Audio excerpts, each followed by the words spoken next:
It started like any other ordinary day. I had just moved into a small apartment on the outskirts of town. It wasn't much, but I loved its charm.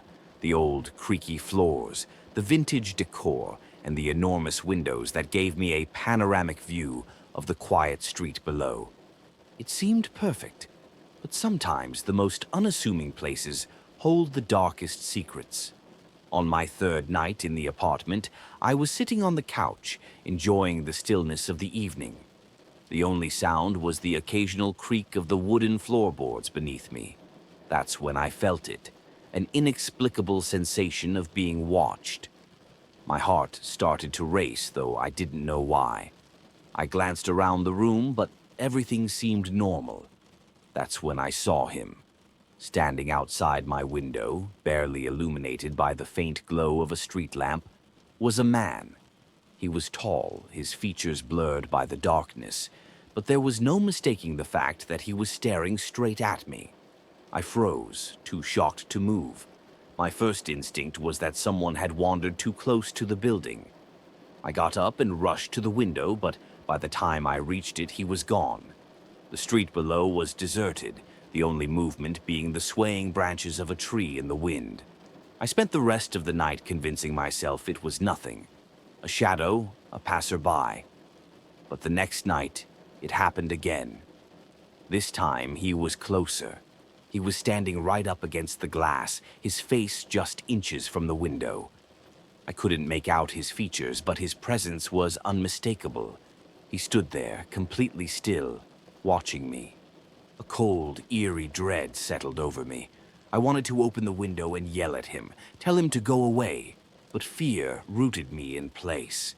I finally worked up the courage to pull the curtain shut, blocking out the sight of him. But I couldn't block out the feeling. The sensation of his eyes on me lingered, long after I'd turned off the lights and crawled into bed. That night, I barely slept. Every little creak, every gust of wind set my nerves on edge. The following night, I thought I'd be prepared. I avoided the living room after dark, staying in my bedroom with the door shut. But the sense of unease was overwhelming, gnawing at me. Finally, curiosity got the better of me. I crept into the living room, pulling the curtain back just enough to peek outside. He was there again. This time I could see him more clearly. His face was pale, unnaturally so, and his eyes were dark hollows. But what struck me most was the twisted grin that stretched across his face, a grin that sent a wave of nausea through me. I slammed the curtain shut, my heart hammering in my chest. Who was this man? Why was he watching me? I called the police, desperate for answers. When they arrived, they searched the area but found nothing. No footprints, no sign that anyone had been there. They suggested it was my imagination, that perhaps I was stressed from the move. But I knew what I had seen. I wasn't imagining it. Over the next few days, the figure became a nightly occurrence. No matter what I did, he was always there, standing in the same spot, watching me. Each night, he seemed to get closer and closer, until one night, he wasn't outside the window at all. That night, I woke up to the sound of something tapping against my bedroom window. My blood ran cold. I didn't want to look, but something compelled me to. Slowly, I turned my head toward the window, and there he was, standing outside, his face pressed against the glass, staring down at me with that same twisted grin. His eyes were black, empty voids that seemed to swallow all the light around him. I couldn't move. I couldn't breathe. All I could do was stare back, paralyzed with fear. And then, in the blink of an eye, he was gone. The street outside was empty, just like before. The next morning, I packed my things and left. I couldn't stay in that apartment any longer. But even now, years later, I can still feel his presence. Sometimes, when I'm lying in bed at night, I swear I can hear the faint tapping on my window. And I wonder, what would happen if I opened it?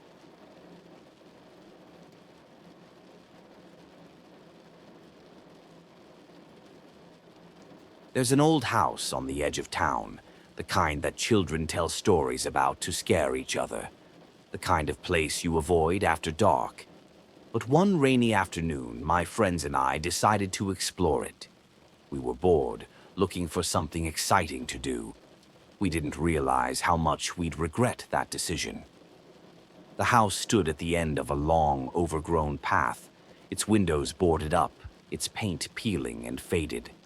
It looked like it hadn't been touched in decades. The front door was slightly ajar, creaking as the wind pushed it open and shut. We hesitated for a moment, but then one of my friends pushed the door open fully, and we stepped inside. The air inside was thick, musty, and it smelled of rot and decay. Every step we took seemed to echo through the empty house, the wooden floor creaking beneath our feet. It was eerily silent, save for the occasional drip of water leaking from the ceiling. We wandered through the first few rooms, what must have once been a living room and a kitchen, but there was nothing unusual, just dust and cobwebs. Then we found the hallway. It was narrow and long, stretching farther than it seemed possible. As soon as we stepped into the hallway, the atmosphere changed. The air grew colder, and a strange, oppressive feeling settled over us. We began walking down the hallway, our footsteps unnervingly loud in the silence. That's when we heard it, a faint whisper coming from somewhere ahead of us. It was so quiet at first that we weren't sure if we had imagined it. But then it came again, louder this time. It sounded like someone was speaking, but the words were impossible to make out. We stopped, listening intently. The whispering continued, growing louder, as if it was coming from the walls themselves. My heart began to race. "What is that?" one of my friends asked, his voice barely a whisper. None of us had an answer. Suddenly, the hallway seemed to stretch before us, growing longer and longer, the walls closing in around us. The whispering became frantic, almost panicked, as if the house was trying to tell us something. I wanted to turn back, to run, but something compelled me to keep moving forward. Then, out of the corner of my eye, I saw it. A shadowy figure, just at the edge of my vision, darting from one room to another. I froze, my breath catching in my throat. "Did you see that?" I asked, but my friends were already backing away, their faces pale with fear. We started to walk back, but the hallway seemed different now, darker, more twisted. The whispering grew louder, filling my ears, drowning out all other sound. It was as if the house was alive, its walls pulsing with an eerie energy. We tried to run, but no matter how fast we moved, the hallway seemed to stretch on forever. The figure appeared again, this time standing at the far end of the hallway, motionless. It was tall, its face hidden in shadow, but I could feel its eyes on us, watching, waiting. The whispers turned into screams, high-pitched, desperate screams that echoed through the hallway, making my head pound. I felt like I was going to collapse, my vision blurring as the sound overwhelmed me. We had to get out. We had to escape. Just when I thought we'd never make it out, the front door appeared before us, and we stumbled outside into the daylight. The screams stopped, and the house was silent once more. We didn't speak. We didn't need to. We knew that something in that house wanted us gone, and we had barely escaped. I never went back to that house, but sometimes when I walk past it, I hear the whispers again, faint, almost inaudible, calling me back. And I wonder what would happen if I listened.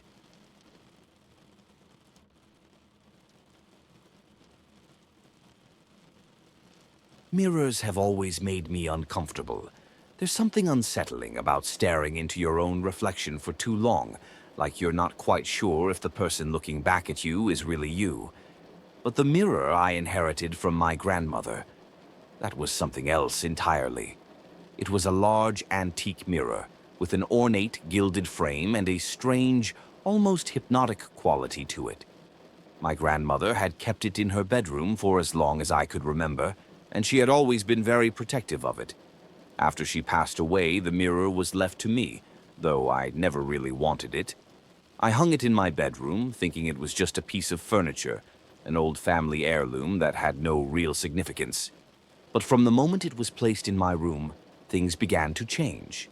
At first, it was subtle. I would catch glimpses of movement in the mirror out of the corner of my eye, but when I turned to look directly at it, nothing was there. My reflection always seemed slightly off, as though it lagged behind me by a fraction of a second. I tried to ignore it, brushing it off as my imagination, but the feeling that something was wrong never went away. One night, I was brushing my teeth, staring absent-mindedly into the mirror, when I noticed something that made my blood run cold. My reflection wasn't following my movements. I raised my hand, but the reflection stayed still, staring back at me with a blank, emotionless expression. I froze, unable to tear my eyes away from the mirror. And then, slowly, my reflection smiled. I stumbled backward, knocking over my toothbrush. When I looked again, everything was normal. My reflection was moving as it should, mimicking my every movement. But I couldn't shake the feeling that I had seen something I wasn't supposed to see. Over the next few days, the incidents became more frequent. My reflection would move when I wasn't moving, or it would smile when I was serious. It was like the mirror was playing tricks on me, warping my reality. I tried to ignore it, but the sense of unease was growing, gnawing at me. Then, one night, I woke up to the sound of something dragging across the floor. My heart raced as I sat up in bed, my eyes immediately drawn to the mirror. It had fallen forward, face down on the floor, but the glass hadn't shattered. I got out of bed and cautiously approached it. When I lifted the mirror back into place, I saw it. Standing behind me in the reflection was a dark figure. It was tall, its features obscured by shadow, but its presence was undeniable. I spun around, but the room was empty. Yet, in the mirror, the figure remained, standing behind me, watching. I grabbed the mirror and threw it to the ground, shattering the glass into 1,000 pieces. But even then, I could still see the figure in the fragments, watching me from every angle. Since then, I've been afraid of mirrors. I can't look into one without feeling like something is looking back at me. And sometimes, late at night, when I catch a glimpse of myself in a darkened window or a reflective surface, I swear I see that same shadowy figure lurking just behind me, waiting.